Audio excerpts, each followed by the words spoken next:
Bonjour à tous. L'un d'entre vous m'a demandé de parler de sujets positifs pour changer un peu. Soit il milite pour les voitures à pile, soit il n'a rien compris à mes vidéos. C'est possible parce que tous les sujets que je traite et dans lesquels on voit que le marché de la voiture électrique s'effondre, c'est très positif pour les vraies voitures avec un vrai moteur.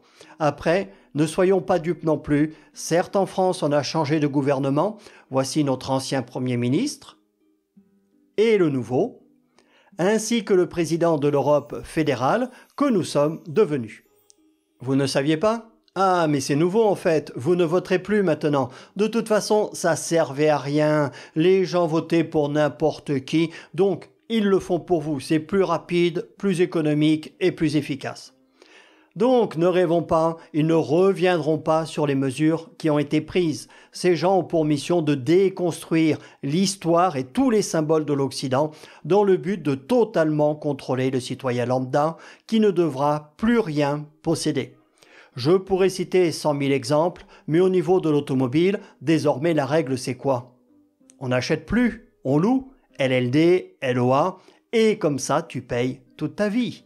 Bon, malheureusement, ça ne marche pas auprès de tout le monde, mais tous ceux qui sont très influençables tombent dans le piège. Il leur faut la dernière voiture, hyper connectée et hyper surveillée, qu'on vous bloquera ou contrôlera à distance si on le souhaite. Les dinosaures, comme moi, qui ont des voitures sans électronique ni mouchard, ne regardent pratiquement jamais la télé et parfois n'allument même pas leur smartphone de toute la journée.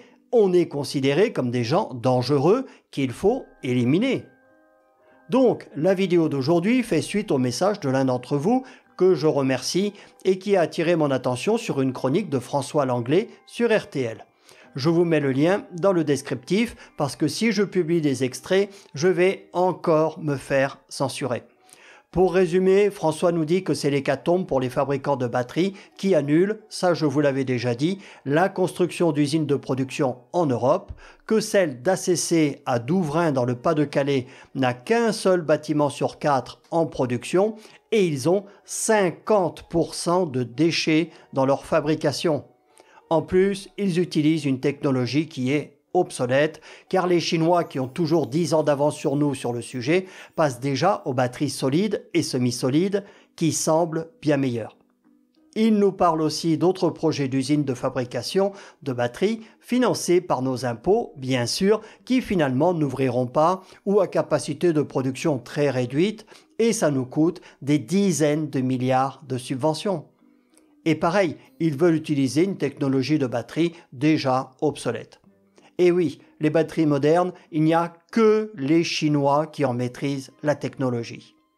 Il explique ce que moi et quelques autres on vous dit depuis le début, car on vous communique les vrais chiffres et non ceux des producteurs d'électricité, à savoir que le public, ces voitures à pile, il n'en veut pas. Ensuite, il donne les chiffres que nous allons maintenant développer et précise que Volvo, et ce n'est pas le seul, revient sur sa décision d'électrifier toute sa gamme pour 2030 et que les constructeurs européens qui avaient investi 200 milliards d'euros dans cette technologie, qui est en train de les ruiner, puisque tous leurs cours de bourse et leurs ventes se sont écroulés, vont se retrouver doublement pénalisés avec les milliards d'amendes que va leur infliger l'Europe parce qu'ils ne respectent pas le taux moyen de CO2 émis pour chaque véhicule. La fameuse loi CAF. Et là, on parle d'une industrie qui emploie, je le rappelle, plus de 14 millions de personnes en Europe. Les politiques veulent ruiner l'Occident. Donc, il y a plein d'articles sur le sujet. Nous, on va prendre celui de Web Manager Center du 19 septembre 2024, qui est le plus complet. Page 1, chute des ventes de voitures neuves en août en Europe de 18,3%. Donc, comme d'habitude, je résume et vous faites arrêt sur image si vous voulez tout lire. Donc, ce sont des chiffres de l'ACEA, Association des constructeurs européens d'automobiles, qui regroupe les 15 principaux constructeurs automobiles européens. Baisse des ventes de 18,3% en août en Europe, ce qui amène les ventes des voitures neuves à leur plus bas niveau depuis 3 ans en raison des pertes à deux chiffres sur les principaux marchés que sont l'Allemagne, la France et l'Italie. Comme par hasard, ce sont les 3 pays qui ont le plus la culture de l'automobile. En Europe, toujours au mois d'août, les ventes des électriques ont baissé de 43,9%. En Allemagne, là ça fait mal, ça a baissé de 68,8% et en France de 33,1%. Pourtant, nous, on n'a pas arrêté les aides. Et en bas, il nous explique que c'est parce qu'il y a moins d'aides et qu'il y a eu des taxes mises en place sur les voitures chinoises. Ce qui est partiellement faux puisqu'ils avaient constitué des stocks et que ces taxes ont été largement amoindries pour de nombreux constructeurs. Page 2, ce sont les chiffres pour l'Europe. La baisse a été de 43,9% pour les électriques et de 22,3% pour les hybrides rechargeables.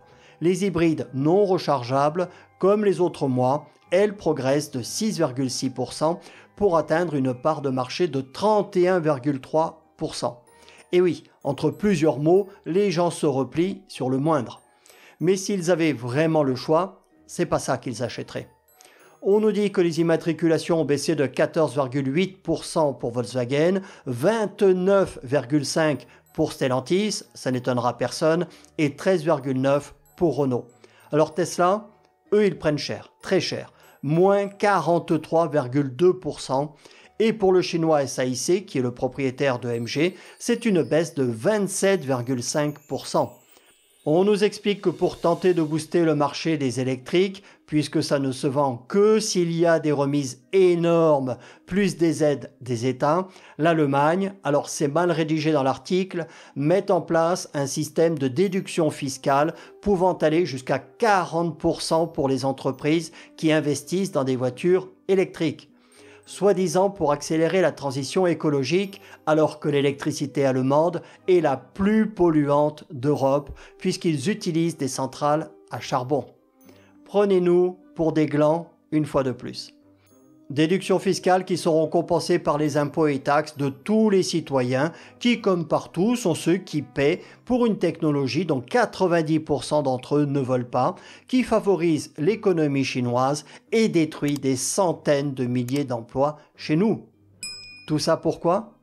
Pour une idéologie malsaine et certainement, j'en parle dans la vidéo qui est là, alimenter les comptes à Hong Kong d'un certain nombre de dirigeants européens. Salut à tous!